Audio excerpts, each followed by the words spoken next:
MK yang dianggap mempunyai marwah keadilan tertinggi dalam bernegara dianggap tercemar dengan putusan usia Capres-Cawapres sehingga para hakim konstitusi perlu diselidiki lebih lanjut. Para anggota Mahkamah Kehormatan MK telah dipilih dan dilantik oleh Ketua MK. Bagaimana latar belakang para anggota Mahkamah Kehormatan ini? Apa tugas pokok mereka?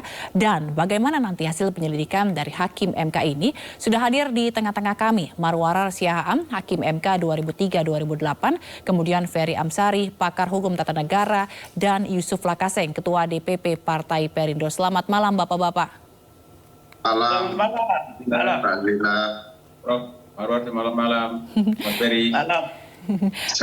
Baik, kita ke Pak Marwarar. Pak Marwarar, ini Mahkamah Kehormatan MK sudah dilantik. Sasarannya adalah melihat apakah ada unsur konflik kepentingan. Menurut Anda, apa yang harus dilakukan oleh MK-MK ini?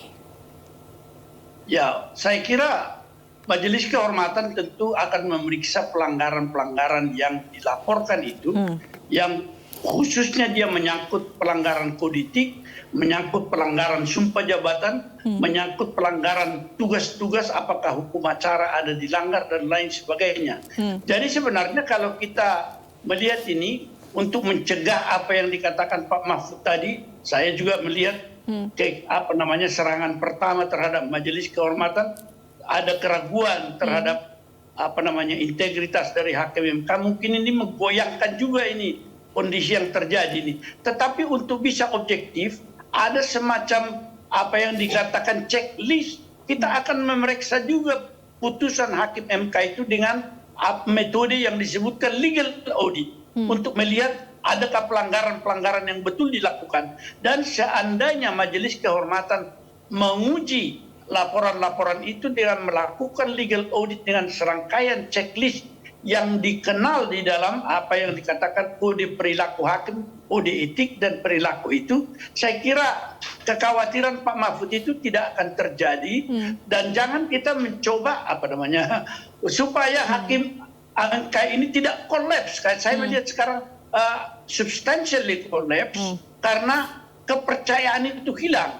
Coba bayangkan kalau di dalam Statuta Roma yang menyebabkan perkara-perkara bisa ditarik dari satu negara ke satu mahkamah internasional adalah karena sistem hukum dan peradilan negara itu sudah kolaps karena tidak mampu hakim-hakimnya dan tidak mau hakim-hakimnya untuk menegakkan prinsip-prinsip peradilan yang tepat seperti digariskan dalam kode etik dan perilaku secara universal. Saya kira saya agak khawatir ini proses yang terjadi dengan Majelis Kehormatan yang pagi-pagi sudah ditembak oleh Pak Mahfud, sehingga saya melihat akan semakin sulit untuk mengangkat kalau katakanlah marwah daripada hakim MK ini. Tetapi bahayanya yang harus kita sepakati semua, kita harus menjaga kesepakatan ini, mengembalikan agar supaya hasil putusan daripada Mahkamah Konstitusi, terutama nanti dalam sengketa pemilu presiden, dipercaya sehingga tidak terjadi apa yang dikatakan rontok kepercayaan itu akan dibawa ke dalam tangan masyarakat sendiri. Itu berbahaya dengan anarki, dan mungkin ramalan saya kalau terjadi ini bisa perpecahan bangsa dan pertempuran di antara pendukung-pendukung yang terlibat di dalam pemilu presiden. Baik, karena memang salah satu tujuan MK-MK ini dibuat adalah untuk kembali menjaga kepercayaan publik terhadap MK. Dengan dibentuknya MK-MK ini akankah efektif dengan waktunya hanya 1 bulan? Saya kira kalau soal waktu itu bisa efektif karena memang mereka akan bisa konsentrasi dan Mahkamah Konstitusi memfasilitasi semua apa yang diperlukan, mulai dari bagaimana menyajikan keterangan secara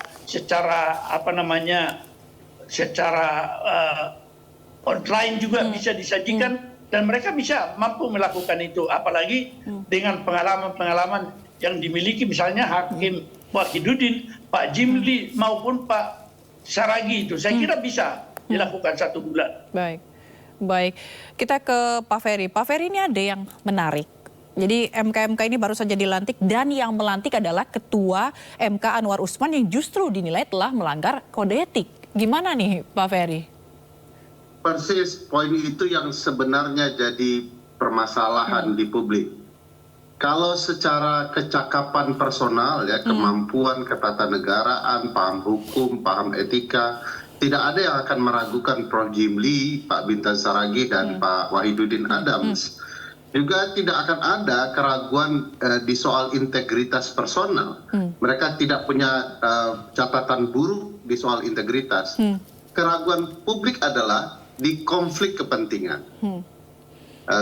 Tuduhan Prof. Mahfud terhadap Prof. Jimli kan punya background latar belakang tersendiri ya, bahwa Prof. Jimli diduga pernah mendukung calon presiden tertentu yang berkaitan dengan putusan 90 gitu ya.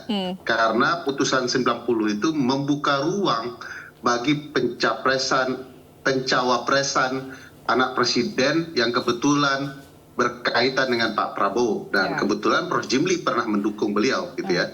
Tanda tanya besar inilah yang kemudian timbul di publik, apakah 3 anggota Majelis Kehormatan MK mampu mengantisipasi konflik kepentingan itu. Padahal mereka sendiri akan bicara apakah hakim konstitusi terlibat dalam pelanggaran konflik kepentingan. Apakah ada nuansa nepotisme di dalam perkara 90 dan yang lainnya itu. Nah, ini kan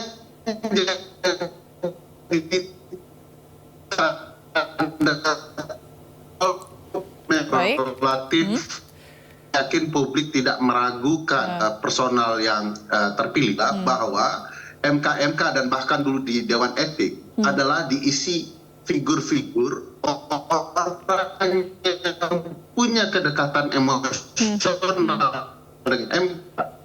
Bagaimana mungkin Mahkamah Konstitusi dalam kondisi lebih baik, terutama di tengah badai tuduhan MK adalah Mahkamah Keluarga.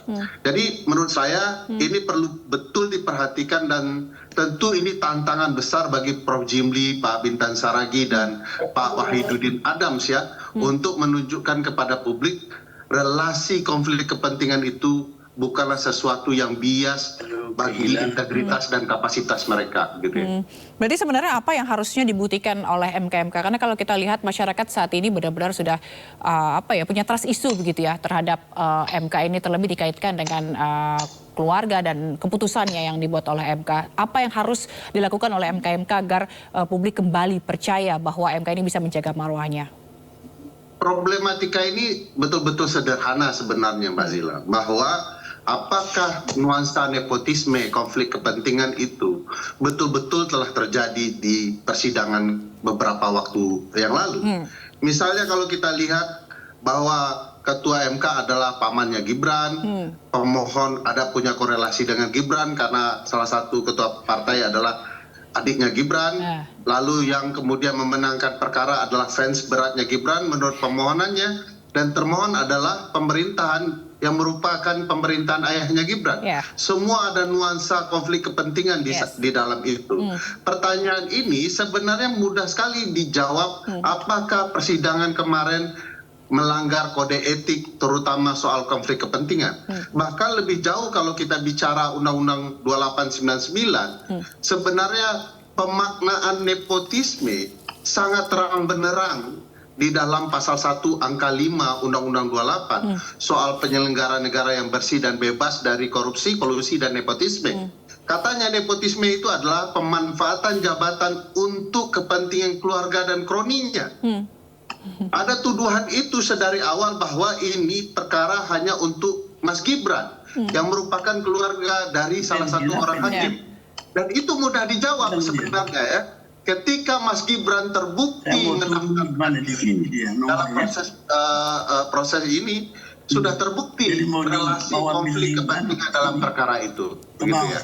Baik, kita ke Pak Yusuf sekarang. Pak Yusuf, ini gimana nih Pak tanggapannya pelantikan MK dilantik oleh Ketua MK yang malah mau diselidiki atau mau diperiksa? Saya memaklumi ya keraguan Pak Mahfud soal MK ini. Jadi kira-kira Pak Mahfud itu memperingatkan kepada kita siap-siap saja kecewa. Karena ini bukan tidak mungkin akan diintervensi lagi. Atau bisa jadi ini sekedar lipstick saja bagi MK untuk memutihkan kesalahan keputusan mereka yang riuh menjadi kritikan publik itu. Selanjutnya adalah Prof. Jimli ya tidak perlu reaktif dengan kritikan Pak Mahfud. Dia buktikan saja bahwa dia layak menjalankan tugas sebagai Mahkamah Kode Etik terhadap MK untuk betul-betul memeriksa itu dan menghasilkan satu putusan yang bisa memberi penghiburan kepada rakyat bahwa masih ada harapan di tengah MK yang sudah runtuh wibawanya saat ini. Jadi saya kira begitu, Mbak Zila. Baik, tapi kalau menurut Pak Yusuf dengan 3 orang ini, akankah benar-benar menghasilkan keputusan yang akhirnya bahwa ini yang diharapkan? Yang menjadi kritikan dari 3 orang ini, terutama Pak Jimli ya, saya sepakat tadi soal integritas, rekam jejak selama ini Pak Jimli oke-oke saja, clear ya. Tapi ada konflik kepentingan. Ternyata ada anaknya Pak Jimli yang jadi caleg di Gerindra saat ini. Nah itu bagaimana? Pasti kita semua ragu. Ya. Apakah ada lagi konflik kepentingan gitu ya Pak Yusuf ya dalam hal ini? Ini adalah konflik kepentingan selanjutnya setelah apa yang dipraktekkan oleh Pak Anwar Nasution. Nah ini juga adalah satu proses pembuktian buat Pak Jimli. Kita lihat keputusan mereka nanti, apa hasil keputusan MK ini? Apakah betul-betul memang mereka menemukan ada pelanggaran kode etik yang serius di situ? Karena ya sudah banyak pakar hukum ya, bahkan Yusril pun yang ada di kubu Prabowo menganggap bahwa ada penyelundupan hukum dalam putusan MK itu. Ini kan sudah menjadi telanjang ini ya, kesalahan-kesalahan yang dilakukan oleh hakim konstitusi kita. Baik, jadi konflik kepentingan yang masif begitu ya, yang mendasar. Baik, Pak Marwarar masih bergabung? Iya, kedengaran suara saya. Baik, agak nggak jelas tapi Pak. Iya.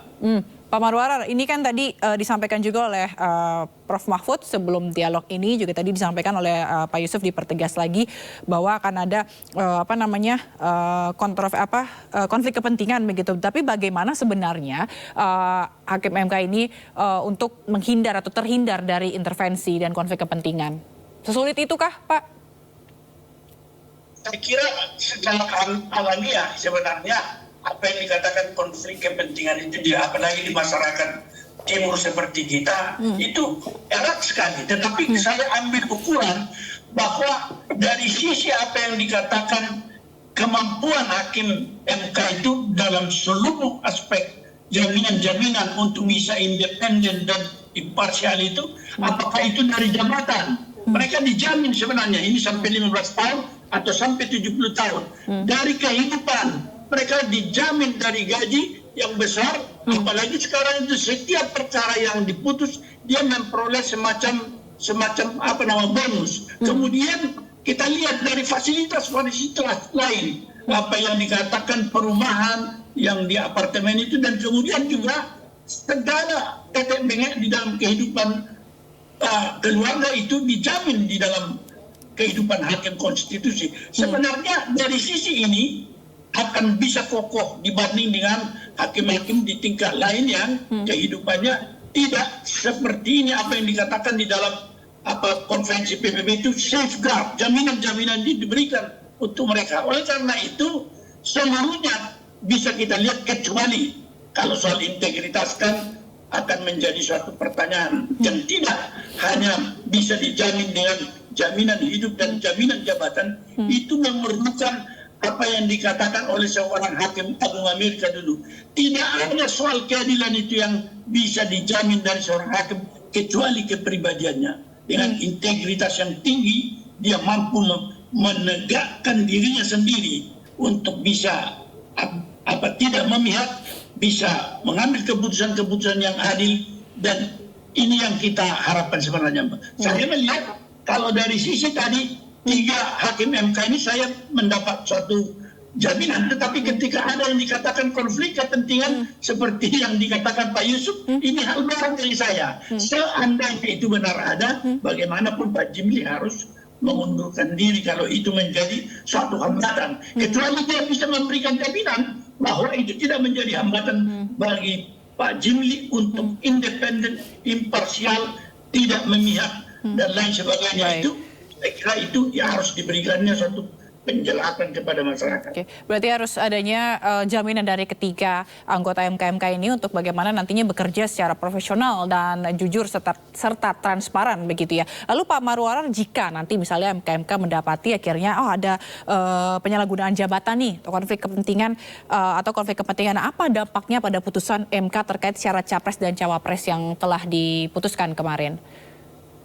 Saya kira kalau dari sisi ini memang kita berpedoman kepada satu aturan konstitusi yang bukan putusan MK sekali dibaca, dia final and binding, dia harus diterima itu secara juridis. Tetapi penerimaan ini kan dia tidak bisa kita paksakan begitu saja kepada masyarakat dari sudut apa yang disebut kepercayaan.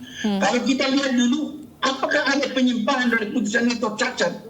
Ya nanti tidak enak kalau kita buka di sini karena sudah terbentuk majelis MK ini. Tetapi saya pikir ini yang saya katakan tadi, dari seluruh checklist yang ada di dalam satu proses legal audit, tentu ada beberapa yang kita lihat secara transparan tampak di situ pelanggaran-pelanggaran, termasuk pelanggaran sumpah jabatan, salah satu objek pemeriksaan dan pelaporan apa yang dikatakan perilaku dari para hakim ini. Oleh karena itu ya yang menjadi persoalan sekarang, seandainya ini ditemukan apa langkah yang akan diambil oleh majelis kehormatan. Kalau ini terbukti dan ini dianggap berat, kalau menurut saya kalau bisa 5 hakim itu harus dikumpulkan supaya dibentuk yang baru, terutama ketika kita menghadapi pemilu presiden ini, supaya tidak terjadi bahwa bangsa kita terbelah nanti dan barangkali terjadi apa yang dikatakan konflik horizontal. Ini bahaya sekali menurut saya. Sebab kalau tidak percaya kepada hakim, Anda sudah lihat kan di Bekasi saja tertangkap pencuri, orang tidak serahkan kepada polisi dan hakim karena nanti dihukum ringan, lebih baik kita bunuh di sini saja katanya. Ini bayangkan kalau ini terjadi, kolaps sistem itu seperti yang dikatakan di Bosnia dan Herzegovina, sistem peradilan dan hukum kolaps, maka pembunuhan di mana-mana terjadi,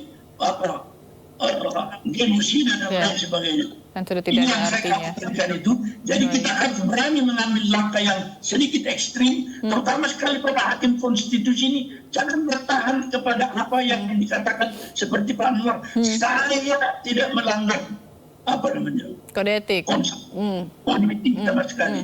Itu tidak lagi bisa kita katakan karena secara jelas dia dalam salah satu kuliah di Jawa Tengah di mana dia membicarakan perkara yang sedang dihadapinya itu jelas sekarang di dalam ODT. Saya kira ini yang menjadi persoalan besar.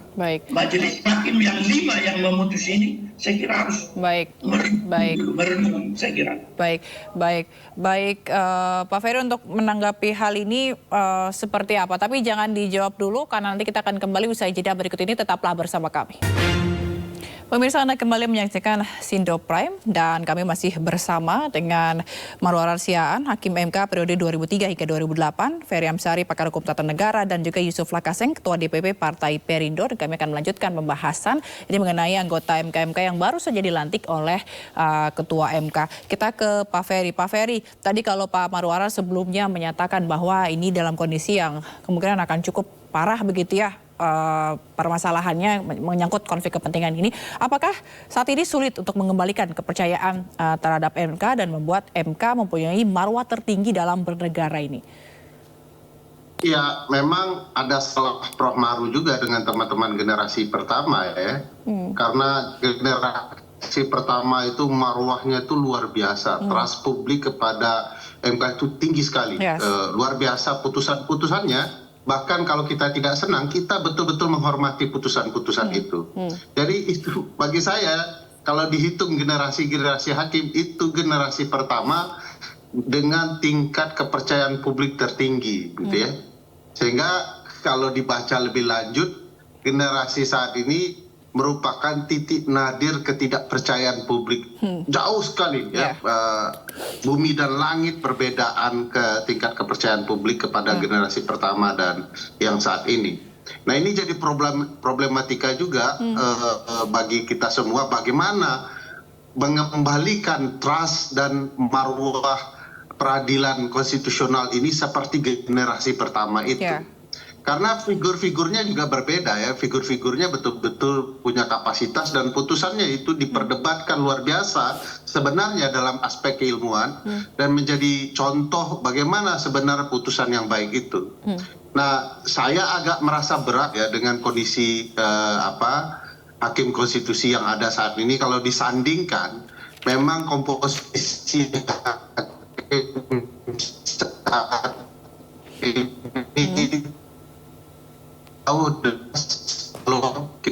menyandingkan dengan generasi pertama. Bagaimana mengembalikannya ini memang perlu tegasan di DPR dan di pemerintah serta di Mahkamah Agung.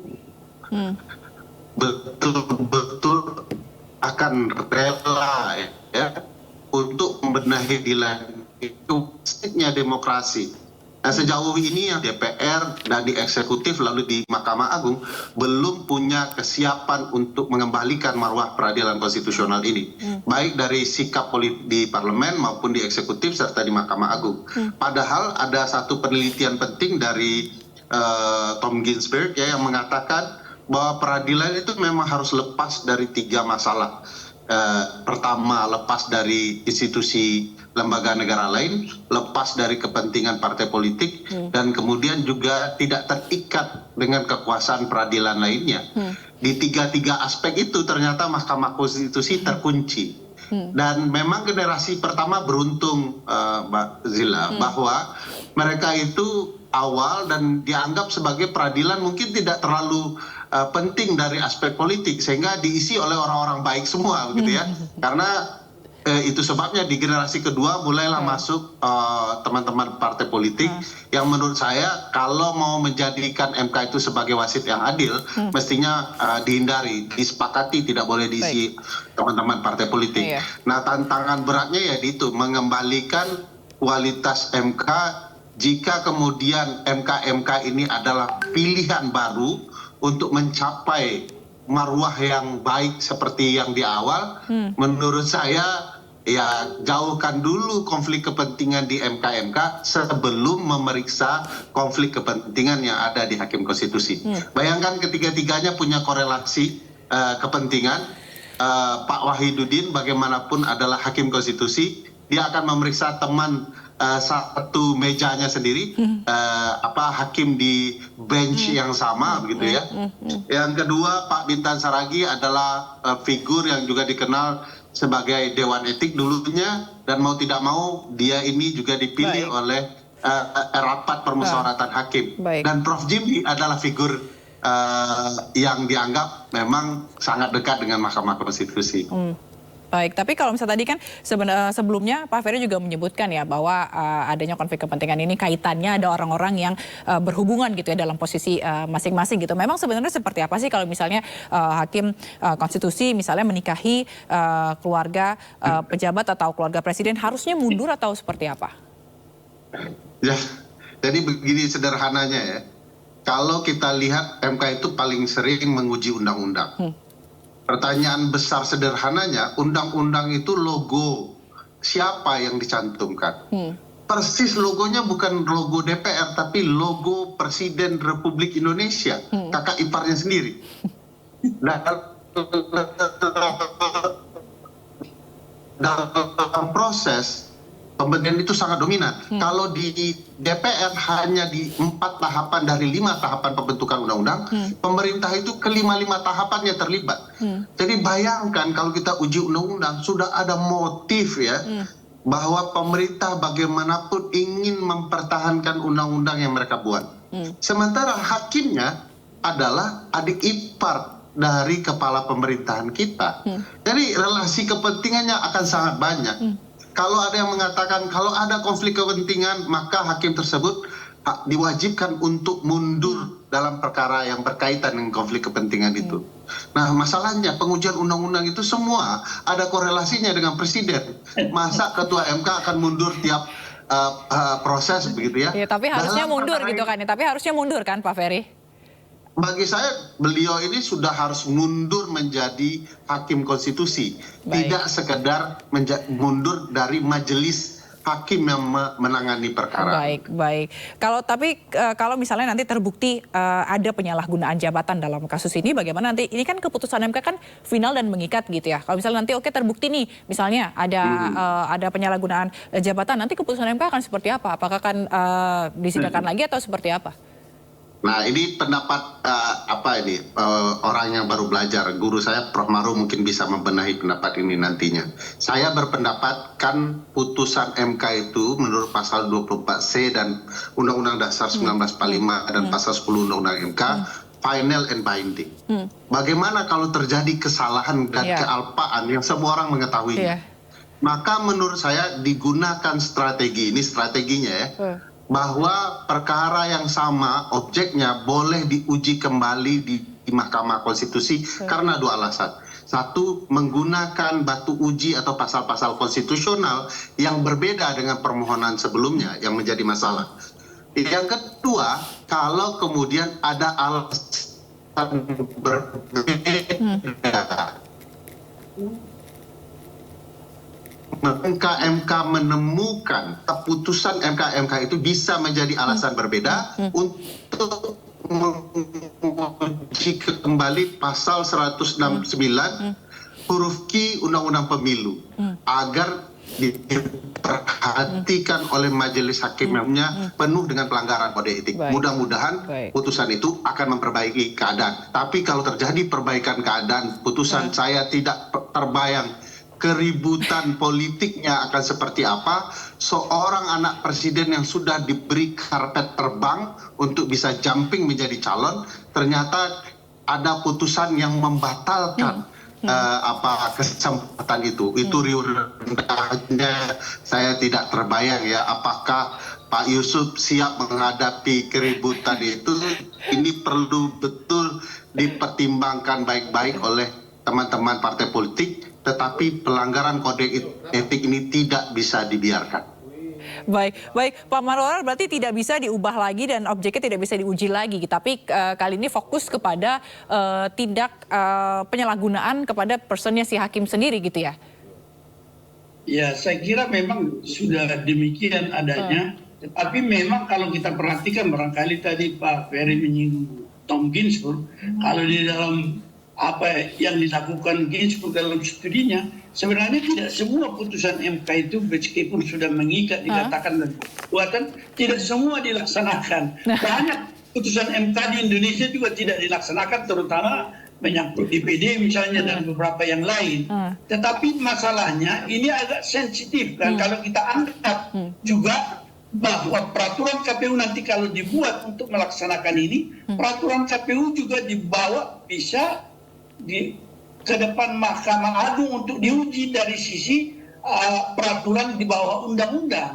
Nah, ini menjadi, kalau kita lihat ini, kalau misalnya Mahkamah Agung berpendapat ini juga bertentangan dengan HAM, putusan MK ini bisa lebih gawat lagi. Oleh karena itu kalau saya bisa sajalah kita terima ini. Sepertinya kalau kita lihat dulu dekret Presiden tahun 59 ketika itu dijadikan sebagai konstitusi yang benar. Saya ingat Profesor Djoko Sutono memusatkan kuliahnya bagaimana menerima ini jangan menjadi menimbulkan perpecahan melalui teori Jelinek itu yang mengatakan hukum itu sumbernya bukan hanya norma tetapi juga fakta yang menjadi norma. Bagaimana kalau didukung oleh rakyat dia bisa menjadi hukum begitu. Ini kira-kira begitulah ini sebenarnya. Diterima dengan semacam konsensus lah. Tetapi hakim-hakim yang memutus ini menurut saya supaya marwah MK itu kembali dan bisa dipercaya, harus rela mereka mundur.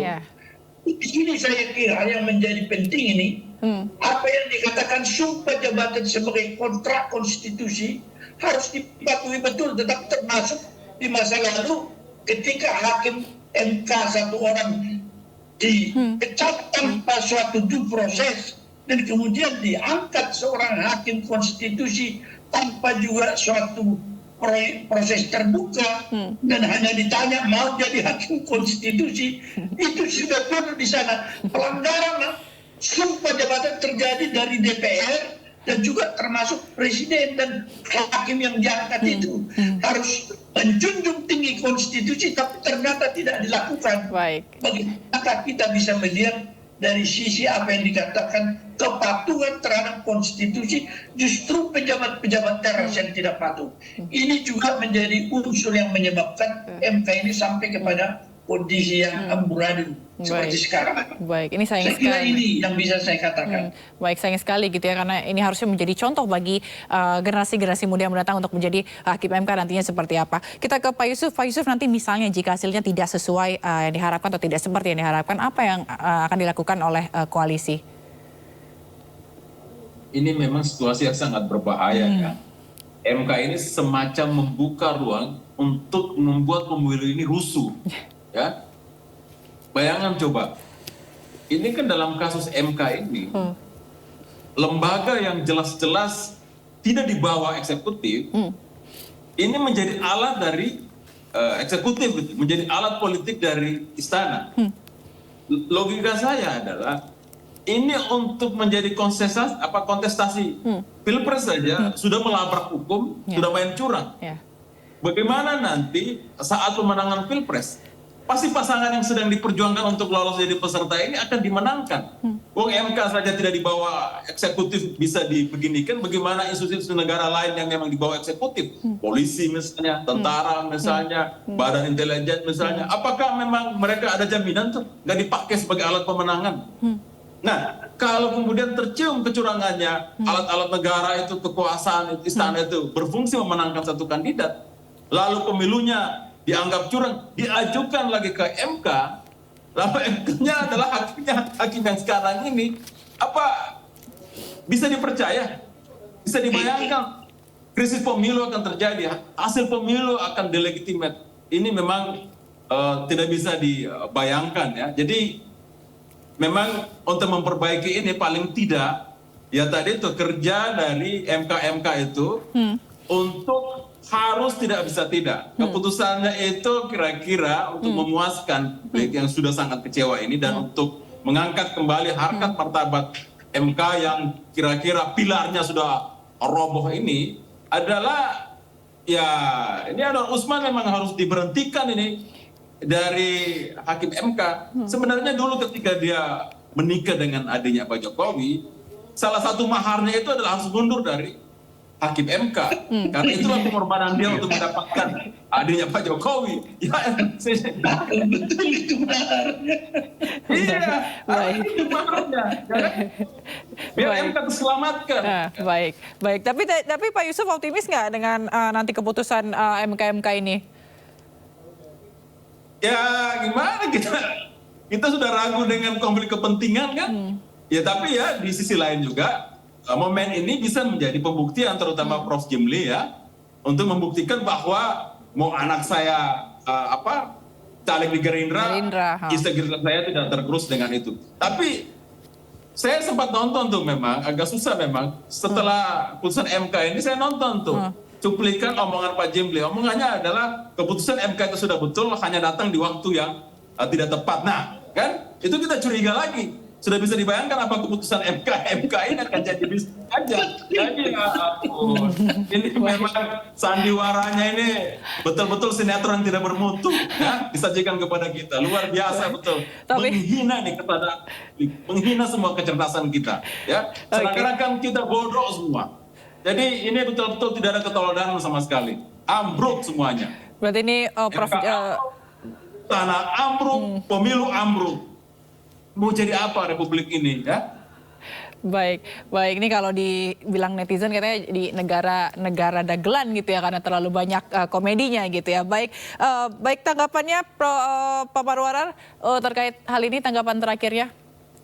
Ya saya terkesan juga ini sama Pak Yusuf. Ini jadi komedi semua. Berbahaya betul kondisi ini saya kira. Oleh karena itu, kalau misalnya Anwar mundur, mungkin akan ada apa yang dikatakan sedikit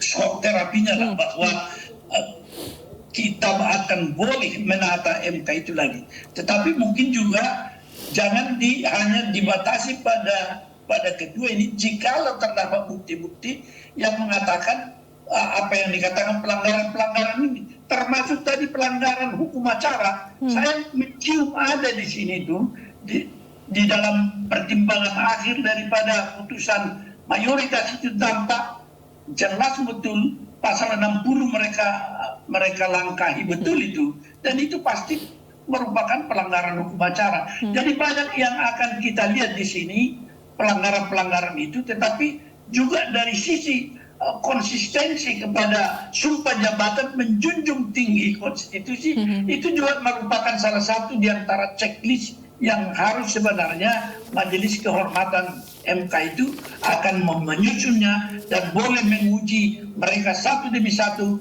karena mereka umumnya membuat dissenting opinion hampir semua ini, kan? 2 yang concurring, 4 yang dissenting, sehingga kita bisa melihat dengan dibandingkan dengan mayoritas 3 itu yang menyusun putusan yang mengabulkan sebagian permohonan ini. Oleh karena itu berat tugas MK ini, Majelis Kehormatan ini, tetapi dari awal sudah ada keraguan. Saya kira harus diklarifikasi betul dulu itu, dan kalau ya ada bukti-bukti dari Pak Mahfud dan diungkapkan, ya saya kira kita harus konsisten. Itu juga Pak Jimli harus bisa mundur kalau itu ada. Tapi kalau tidak ada, saya kurang tahu apa yang harus dilakukan. Pak Ferry ini sesama biskota ini sudah saling saya kurang tahu apa yang harus dilakukan. Rakyat bisa bingung ini kan. Saya kira ini yang harus diklarifikasi dulu. Karena kalau trust juga kepada MK sudah sedikit banyak kendor atau tidak kokoh, bagaimana dengan hasil kan? Apa dampaknya nanti kepada keputusan terhadap MK juga, apakah dia berhasil mengembalikan atau tidak. Ini semua problem yang berkelindan kan namanya, lilit-melilit, tetapi saya yakin itu Pak Jimli bisa mengatasi ini. Saya kira ini pendapat saya. Jadi Prof Jimli punya tekanan yang sungguh berat gitu ya untuk membuktikan profesionalitasnya untuk mengatasi persoalan ini. Baik, terima kasih Pak Marwarar Siahaan, Hakim MK periode 2003 hingga 2008, Pak Ferry Amsari, pakar hukum tata negara, dan juga Pak Yusuf Lakaseng, Ketua DPP Partai Perindo, telah bergabung di Sindo Prime malam hari ini. Terima kasih Bapak-Bapak, salam sehat selalu, sampai jumpa. Terima kasih. Sampai jumpa, Prof Maru, Pak Yusuf, Pak Zilan, terima kasih. Thank you ya.